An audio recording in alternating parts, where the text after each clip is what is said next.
Llegamos al final del módulo 6, uno de los módulos más largos y completos y a lo mejor pues también más interesantes porque al fin y al cabo es donde hemos podido analizar los componentes básicos de una aplicación para cada plataforma, y lo hacemos con unos componentes avanzados. Como ya os comentaba en el vídeo anterior, vamos a describirlos de una forma un poco general porque son componentes que, dada su complejidad, pues sería más de un curso no básico de aplicaciones móviles, por lo que no vamos a entrar en detalle.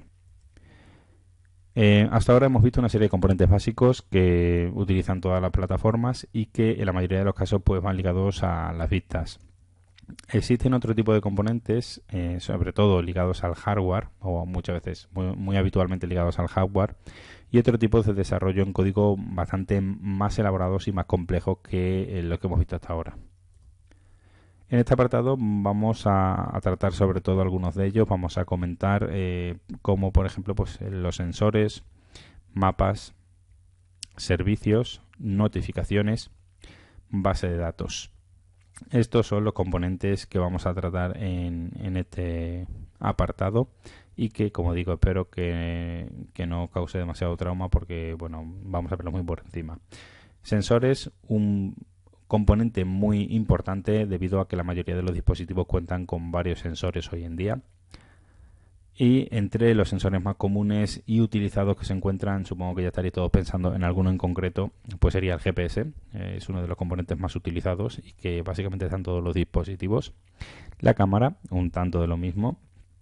El acelerómetro, la brújula. Y existen otros como por ejemplo gravímetro, magnetómetro, medidor de distancia, luminosidad, inclinación. Todo va un poco ligado al dispositivo, eso sí. Hay teléfonos que incorporan básicamente el GPS o la cámara y nada más, incluso el GPS, y otros en cambio pues incorporan pues una cantidad de sensores que ni siquiera sabemos que los tienen, pero que están ahí y que el desarrollador puede sacar provecho de ellos porque se pueden hacer aplicaciones bastante interesantes dependiendo del dispositivo. La accesibilidad a estos sensores se hace mediante código y la mayoría de las veces de forma nativa. Va a depender del sensor, por supuesto, pero no vamos a poder acceder a ellos de una forma gráfica como veíamos antes con un botón o con un tal. No, aquí ya nos estamos metiendo en una parte de desarrollo de código bastante interesante y no es tan sencillo acceder, manipular y hacer registros con estos sensores. Los más utilizados pues son el GPS y la cámara, que prácticamente pues están en el 90% de los dispositivos, quitando algunos dispositivos que sean ya muy antiguos o muy básicos, demasiado básicos. Es algo que prácticamente incorpora todo smartphone o tableta. Cada plataforma tiene una serie de peculiaridades para acceder a sus sensores, ya que por ejemplo en iOS o Windows Phone no podemos desconectar el GPS con un botón como por ejemplo si lo podemos hacer en Android, que aparece en la parte superior, lo abrimos y podemos quitar el GPS. En Windows Phone e iOS no se puede hacer así. El abuso de este tipo de sensores, que siempre lo dejemos conectado, va a conllevar a que nos quedemos sin batería rápidamente. Por tanto, es muy importante hacer un uso razonable de los sensores para que el usuario no se quede en media hora sin batería. Los mapas es otro de los componentes más interesantes y también más utilizados por la mayoría de las aplicaciones, especialmente aquellas aplicaciones de geolocalización y las que vienen utilizando también sensores como por ejemplo el GPS o acelerómetros.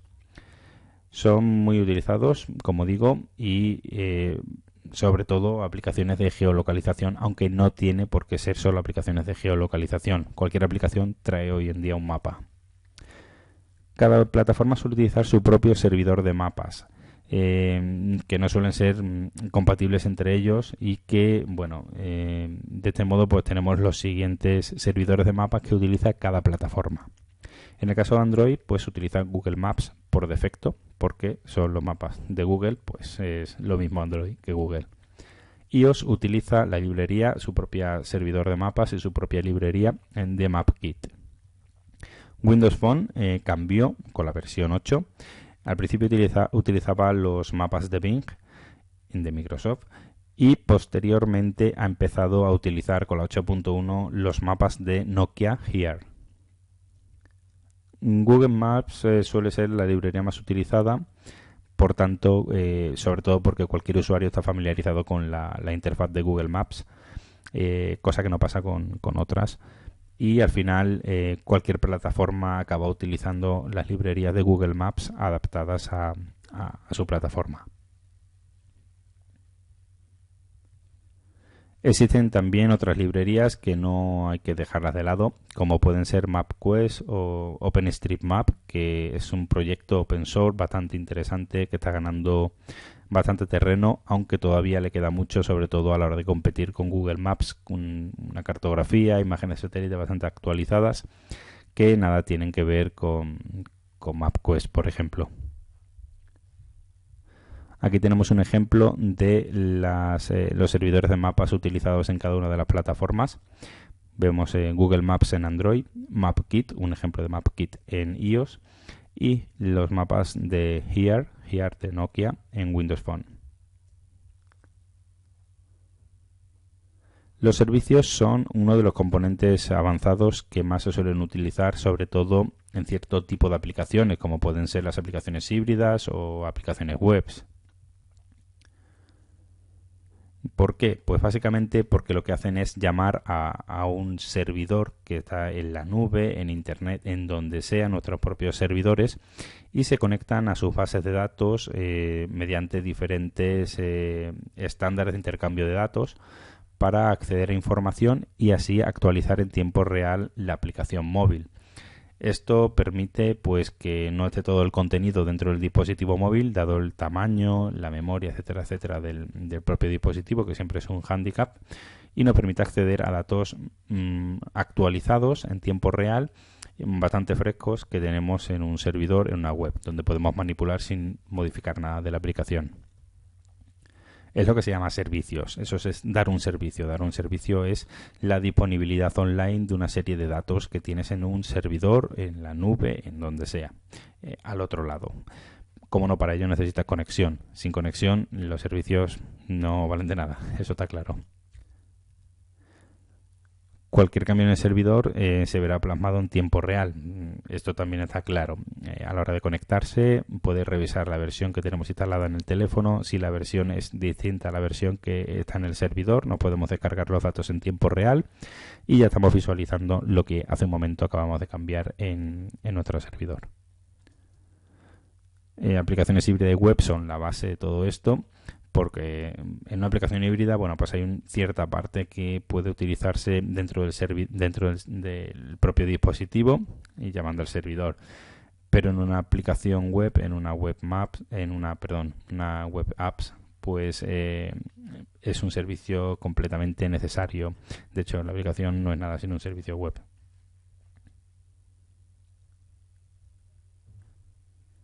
Cabe destacar dos tipos de servicios que han sido los más utilizados. Uno es el que ahora mismo se está utilizando por encima de todos. Otro está un poco en decadencia y ya ha dejado de usarse, pero todavía lo utiliza bastante gente.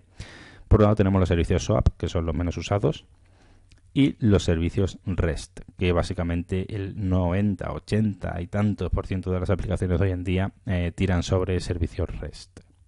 Dentro de los servicios REST tenemos que destacar un tipo de intercambio de información que utiliza el JSON. ¿Qué es el JSON? Pues es eso, es básicamente un modelo de intercambio de datos que lo que hace es intercambiar objetos de JavaScript entre la parte servidor y la parte de la aplicación, la parte móvil, lo que sería la parte backend, la parte servidor, con la parte frontend, la parte del dispositivo móvil, la parte móvil. Este tipo de intercambio de información con este formato concreto del JSON permite un intercambio de información muy rápido, bastante ordenado y fácilmente legible tanto por la parte servidor como por la parte móvil. En los JSON podemos la información bien ordenada manteniendo sus campos y, como digo, es sin duda el mecanismo que utilizan prácticamente el 80% de las aplicaciones actuales. Simplemente hay que quedarse con el concepto de que un JSON es un modelo de intercambio de datos. Es un modelo, un archivo que tiene una característica en concreta, sobre todo la forma en la que ordenan la información, muy similar en el fondo a lo que sería pues el XML, básicamente una serie de etiquetas que van diferenciando los campos. La conexión entre el servidor y nuestro dispositivo se realiza mediante una serie de herramientas llamadas APIs. Ya pudimos ver en módulos anteriores, en los primeros módulos, que era eso de un API y que estaba pues a medio camino, era el puente de conexión entre la parte móvil o frontend y la parte backend o servidor.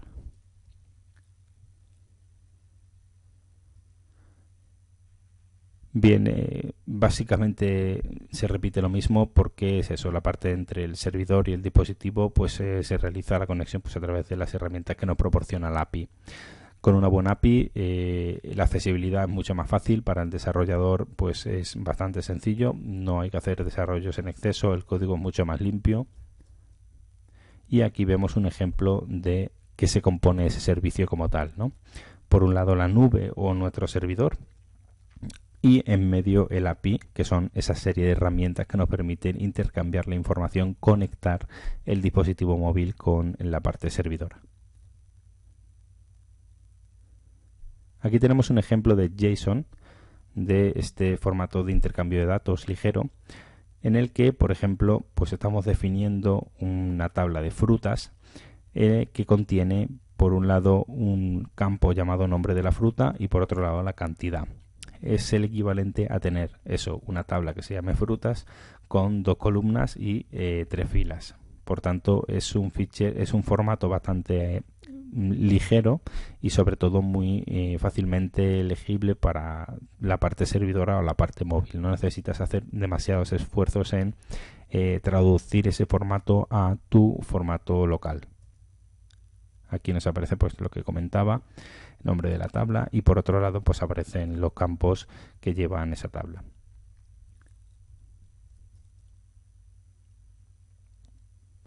Las notificaciones también suele ser uno de los componentes más utilizados y uno de los componentes también más complejos a la hora de implementarlos dentro de una aplicación. Para empezar, básicamente nos tendremos que registrar en un servicio de notificaciones, dado que no creo que nosotros tengamos un servidor que nos permita realizar este tipo de operaciones. Es uno de los mecanismos de interacción con los usuarios. A través de nuestra aplicación nos permiten estar conectados tanto al usuario con el desarrollador de la aplicación y le va informando al propio usuario de posibles cambios, de notificaciones de cualquier tipo de evento. Son lo que se denominan las notificaciones push. Esta no es otra cosa que mensajes que recibe el usuario con información actualizada vía internet. O sea, necesitamos conexión de datos para que nos lleguen estas notificaciones. Todos tenemos presente, por ejemplo, las notificaciones del WhatsApp. Cuando nos envía un contacto un mensaje o algo por el estilo, nos aparecen en la barra superior, en la barra de notificaciones, y nosotros podemos leer. El usuario recibe una notificación, la cual es visible en esta misma barra que acabo de comentar, y los mensajes son enviados desde un servidor web. WhatsApp tiene sus propios servidores, etcétera, etcétera, donde se montan los mensajes y se lanza el mensaje al dispositivo que contenga pues la aplicación móvil en cuestión. También podemos poner de ejemplo pues Facebook o la Play Store, que constantemente pues nos manda mensajes de actualizaciones de aplicaciones. Para implementar estos servicios en nuestra aplicación, pues debemos registrarnos en alguno de los proveedores de notificaciones, como pueden ser Google Cloud Message, Apple Push Notification Service o Microsoft Push Notification Service. Son los servidores propios, digamos, para cada plataforma.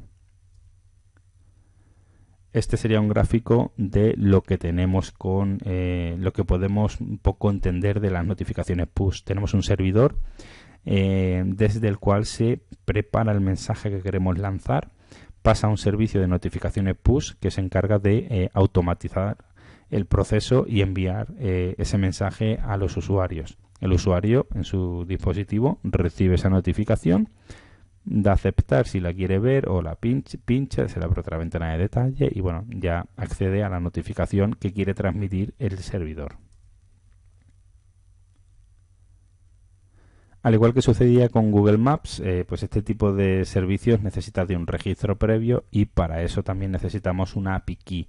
Una API Key no es otra cosa que una clave que va a relacionar nuestro registro en la web de Google, de donde sea, con la aplicación móvil, ¿vale? Eso debemos introducir esta API Key dentro de nuestra aplicación móvil.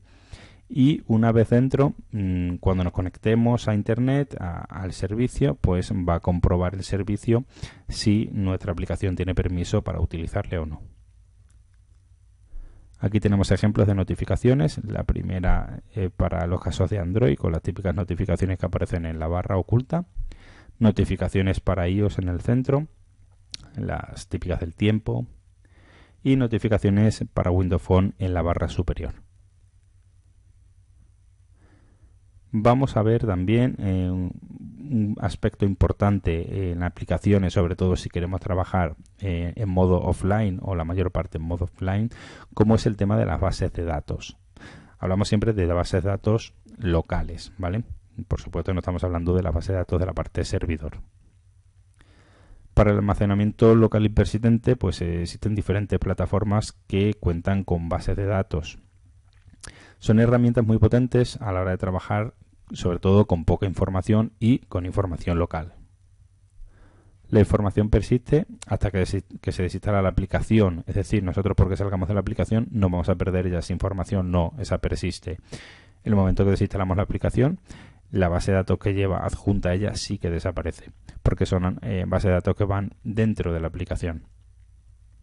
Cada plataforma suele utilizar una base de datos propia, a pesar de que todas están basadas prácticamente en las bases de datos SQLite, pero sí que existen bases de datos nativas, por decirlo de alguna manera, para cada una de las plataformas. En Android se suele utilizar SQLite, que es una librería open source y es bastante ligera, nos permite almacenar información de una forma bastante sencilla, fácilmente manipulable y que no suele ocupar un espacio considerable. iOS cuenta con Core Data, que es una base de datos propia, optimizada para trabajar con ella dentro de iOS, nos permite realizar una serie de operaciones y métodos que están fuera un poquito del alcance del SQLite en Android, pero que al final Core Data no deja de ser una variante del SQLite. Windows Phone utiliza sobre todo el SQLite, la versión 8, y antes sí que se podía utilizar SQL Server CE. Pero la base de sus aplicaciones hoy en día como bases de datos son SQLite.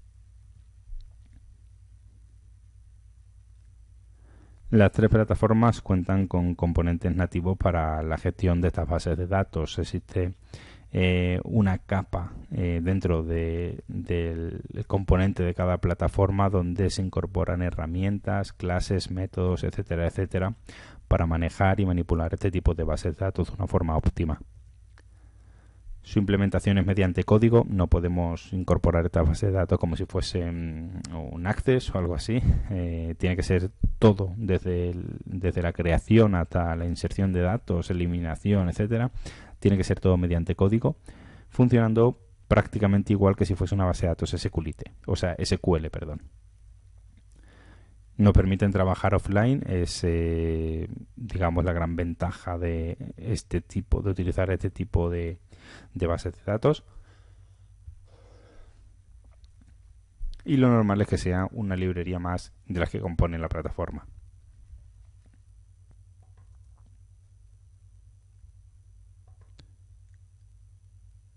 Bien, vamos a continuar viendo los puntos de la base de datos. Y aquí vemos un ejemplo pues de lo que sería una base de datos sin más. No tiene por qué ser una aplicación móvil porque esto es lo que tenemos en cualquier base de datos. Un conjunto de tablas que componen la base de datos Y esta base de datos pues llevará una serie de controladores proporcionados por cada una de las plataformas, y la base de los controladores pues sería en todos los casos SQL. Por último, vamos a ver muy por encima una serie de características de los recursos multimedia que también incorpora cualquier plataforma. Por eso es un punto que no queremos dejar de lado, porque todos reproducimos vídeos, música, etcétera, etcétera, en los dispositivos, y también existen bastantes herramientas para la manipulación de estos dispositivos por parte del desarrollador a la hora de realizar sus aplicaciones móviles. Cada plataforma soporta una serie de formatos multimedia, aunque prácticamente todas soportan los más utilizados. La incorporación de archivos multimedia a nuestra aplicación se realiza mediante código, añadiendo previamente el recurso a nuestra aplicación. Le vamos a añadir como hacíamos con las fotos, iconos, etcétera. No es diferente la forma de añadirlo, copiarlo y pegarlo dentro de la carpeta correspondiente de recursos. A la hora de acceder a él sí que es mediante código, no tenemos un acceso tan directo como por ejemplo los iconos en la parte gráfica. Cada plataforma contiene una serie de clases nativas para poder trabajar con estos recursos multimedia. Por tanto, cada plataforma, si lo utilizamos en forma nativa, está optimizado el código para que su rendimiento sea mayor. Entre los formatos soportados por todas las plataformas tenemos en audio MP3, AMR, MIDI, OGG, FLAC, los más utilizados. Imagen, JPG, PNG, también se suele soportar GIF, etcétera, etcétera. En vídeo, MPG, MP4, los vídeos, el formato más habitual.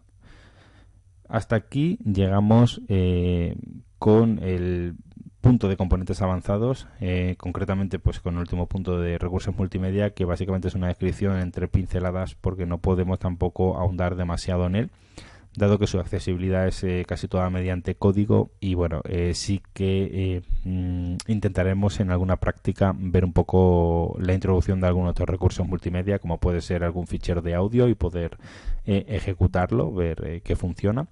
Pero la idea es eso, coger 4 pinceladas para que en el caso de que la gente pues tenga interés en continuar en el mundo de las aplicaciones móviles, pues ya pueda profundizar posteriormente.